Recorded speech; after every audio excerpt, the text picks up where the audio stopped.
कल 24 फरवरी 2026 सुबह 7:05 से होलाष्टक शुरू हो जाएंगे। आइए जानते हैं होलाष्टकों के बारे में। शुभ कार्य क्यों वर्जित होते हैं, क्यों हमारे बड़े बुजुर्गों ने इसमें किसी भी शुभ कार्य को करने की मनाही की गई है। नमस्कार, मैं मोहन भारद्वाज अपने YouTube चैनल समाधान में आपका हार्दिक अभिनंदन करता हूं, स्वागत करता हूं। आइए जानते हैं होलाष्टकों के बारे में।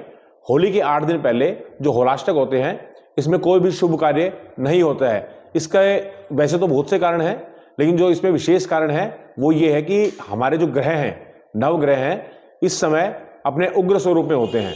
जैसे कि अष्टमी को चंद्रमा, नवमी को सूर्य, दशमी को शनि, एकादशी को शुक्र, द्वादशी को गुरु, त्रयोदशी को बुध, चतुर्दशी को मंगल और पूर्णिमा को राहु। इसमें जो केतु है उसकी गणना नगण्य होती है, प्रभावहीन होता है। इन 9 ग्रहों के उग्र स्वरूप में होने के कारण कोई भी शुभ कार्य वर्जित होता है, क्योंकि जब किसी कार्य को करने मनवांछित फल की प्राप्ति ही ना हो तो ऐसा कार्य करने से फायदा क्या है। वो निसंदेह ही अपने कार्य को बिगाड़ने की स्थिति उत्पन्न करते हैं। इसलिए कोई भी शुभ कार्य, मांगलिक कार्य इन 8 दिनों में वर्जित हो जाते हैं। दूसरा, जो हमारे बड़े बुजुर्ग बताते आए हैं कि जो भक्त प्रहलाद थे, भगवान विष्णु के अनन्य भक्त थे, उनको भी इन 8 दिनों में बहुत सी यातनाएं दी गई थी। जैसे उनको जहर पिलाया गया, पहाड़ी से धक्का लगाया गया, सर्प के मुख में डाल दिया गया, ऐसे ही बहुत सी यातनाएं दी गई। तो उन यातनाओं को चलते हुए भी हमारे बुजुर्गों ने ये धारणा बनाई कि इन 8 दिनों में हम कोई भी मांगलिक कार्य, मांगलिक उत्सव नहीं करेंगे।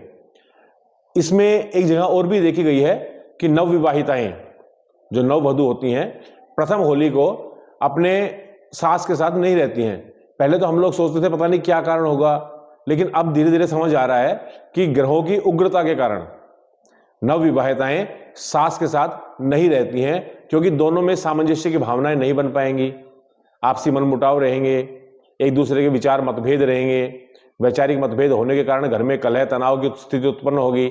इसलिए हमारे बुजुर्गों ने निर्णय लिया कि प्रथम होली पे नवविवाहिताएं अपनी सास के साथ नहीं रह पाएंगी। इसलिए हमारे बड़े बुजुर्गों ने निर्णय लिया कि नवविवाहिताएं अपनी सास के साथ प्रथम होली को ना रहें। प्रथम होली वो अपने मायके में, अपने पीहर में, अपने पिता के घर में मनाएं। आप अपने कोई भी मांगलिक कार्य, शुभ कार्य होली तक टालने की कोशिश करें और होली के बाद पुनः अपने मांगलिक कार्यों की शुरुआत करें। आपको होली की अग्रिम शुभकामनाएं। जय श्री राम।